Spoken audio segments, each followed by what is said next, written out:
দিয়েছিল সাপ। সেই সাপকে জীবন্ত অবস্থায় ধরে চিকিৎসার জন্য হাসপাতালে হাজির হলেন বধূ। আর এমন ঘটনায় সাপ দেখতে হাসপাতালে উপচে পড়ে ভিড়। বর্তমানে ওই বধূ ক্যানিং মহকুমা হাসপাতালে চিকিৎসাধীন রয়েছেন। স্থানীয় সূত্রে জানা গিয়েছে, বারুইপুর থানার অন্তর্গত রাঙা বেলেঘাটা গ্রামের বধূ কৃষ্ণা নস্কর বুধবার সন্ধ্যায় বধূ নিজের পেয়ারা বাগানে কাজ করছিলেন। সেই সময় তার ডান হাতে একটি চন্দ্রবোড়া সাপ কামড় দেয়। কোনো রকমে সাপটি ধরে ফেলেন। পরিবারের লোকজনদেরকে ঘটনার কথা জানায়। চিকিৎসার জন্য তড়িঘড়ি বারুইপুর হাসপাতালে নিয়ে যায়। সেখানে ওই বধূর শারীরিক অবস্থার অবনতি হলে ক্যানিং মহকুমা হাসপাতালে স্থানান্তরিত করেন। জীবন্ত সাপ নিয়ে ওই বধূ ক্যানিং মহকুমা হাসপাতালে এলে হইচই পড়ে যায়। সাপ দেখার জন্য সাধারণ মানুষ ভিড় জমায়। তড়িঘড়ি ওই বধূর চিকিৎসা শুরু করেন ক্যানিং মহকুমা হাসপাতালের সর্প বিশেষজ্ঞ চিকিৎসক ডাক্তার সমরেন্দ্রনাথ রায় ও ডাক্তার মধুরিমা মণ্ডল। ঘটনা প্রসঙ্গে বধূর দেওর বিভাস নস্কর জানিয়েছেন, সাপ কামড় দেওয়ার সাথে সাথে সাপ ধরে নিয়ে হাসপাতালে যায় চিকিৎসার জন্য। তবে ইদানিং বারুইপুর এবং সোনারপুর এলাকায় চন্দ্রবোড়া সাপ প্রচুর হারে বেড়ে গিয়েছে। অন্যদিকে নরেন্দ্রপুর থানার অন্তর্গত রাধানগর এলাকার বাসিন্দা রামপ্রসাদ মণ্ডল তিনি মাঠে গরু আনতে গিয়েছিলেন। সেই সময় তার পায়ে একটি চন্দ্রবোড়া সাপ কামড় দেয়। তিনি চিকিৎসার জন্য তড়িঘড়ি ক্যানিং মহকুমা হাসপাতালে হাজির হন। বর্তমানে সাপের কামড়ে আক্রান্ত দুজনেই সুস্থ রয়েছেন। ঘটনা প্রসঙ্গে ক্যানিং মহকুমা হাসপাতালের সর্প বিশেষজ্ঞ চিকিৎসক ডাক্তার সমরেন্দ্রনাথ রায় জানিয়েছেন, চন্দ্রবোড়া সাপের কামড়ে দুজন ভর্তি হয়েছেন। চিকিৎসা চলছে। পর্যাপ্ত পরিমাণ এভিএস দেওয়া হয়েছে। তবে কি কামড়েছে? কি সাপ কামড়েছে জানেন? ধরলেন কিভাবে? বাগানে কাজ করতে গিয়ে কামড়েছিল। ধরতে আবার ভয় পায়নি? এই ধরার সময় যদি আবার কামড় দেয় সেটাও তো বিষ হবে, এটা জানা আছে? ছোট না বড়? চন্দ্রবোড়া আপনি চেনেন? বাড়ি কোথায় আপনার? নাম কি আপনার?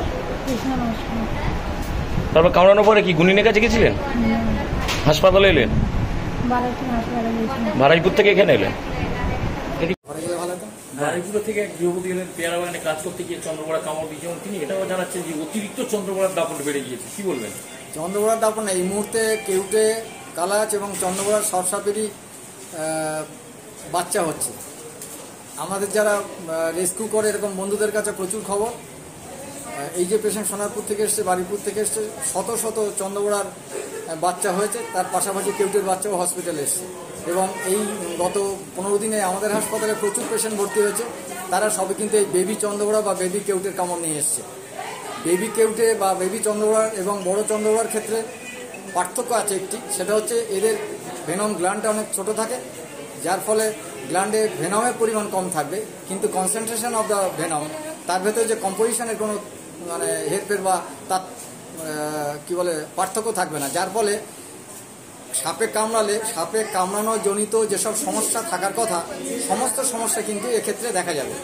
ইভেন এমনও দেখা গেছে যে বাচ্চা চন্দ্রবোড়া সাপের কামড়ের পেশেন্ট এসছে, তার কোনো সোয়েলিং নেই বা কোনো সাইন অফ এনভেনমেশন নেই, কিন্তু 2 ঘন্টা 3 ঘন্টার পরে তার গাম ব্লিডিং স্টার্ট করেছে। এগুলো আমাদের দেখা আছে। তাই আমি যারা আমার কথা শুনছেন, যেসব চিকিৎসকরা বা যারা এই চিকিৎসার সঙ্গে যুক্ত থাকবেন, তাদেরকে খুব সজাগ হতে বলবো। যদি চন্দ্রবোড়া সাপের কামড় আসে, সে বেবি চন্দ্রবোড়া হোক বা যাই হোক না কেন, এই চিকিৎসা করার ক্ষেত্রে কিন্তু এভিএস দেওয়ার ক্ষেত্রে কিন্তু কোনো কার্পণ্য বা সময় নষ্ট করা যাবে না।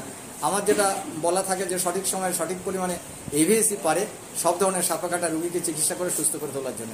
এক্ষেত্রে আমি বলবো, যদি 2 ঘন্টার ভেতরে 30 ভাইল অফ এভিএস গভর্নমেন্টের গাইডলাইন অনুযায়ী যদি দেওয়া যায়, তাহলে কিন্তু কোনো সাপেরই কামড়ানোর পরে যেসব লক্ষণ দেখা দিয়ে মানুষের ক্ষতি হতে পারে, যেমন কেউটি সাপের কামড়ের ক্ষেত্রে রেসপিরেটরি মাসেল প্যারালিসিস হবে, কালাস কাউ সাপের ক্ষেত্রে রেসপিরেটরি মাসেল প্যারালিসিস হবে, আর চন্দ্রবোড়ার ক্ষেত্রে শুধুমাত্র কিডনি নষ্ট হবে, সেটা কিন্তু হবে না যদি আপনারা সঠিক সময়ে সঠিক পরিমাণে এভিএস দেন। যারা ডাক্তার বা চিকিৎসকরা এই কাজে যুক্ত তাদের জন্য বলবো।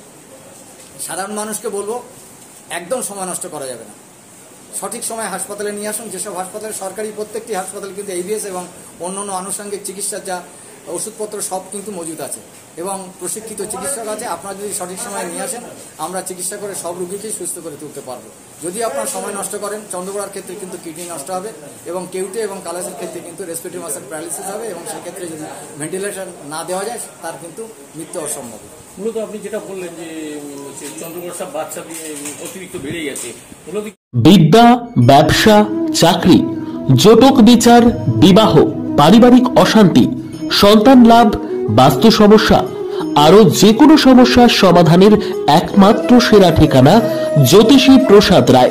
আর দেরি না করে আজই চলে আসুন প্রসাদ রায়ের কাছে। আমাদের ঠিকানা 5A/23 SEPCO township, B zone, Durgapur, 713205। Phone নম্বর 7407250555, 9064620441, 8967696309।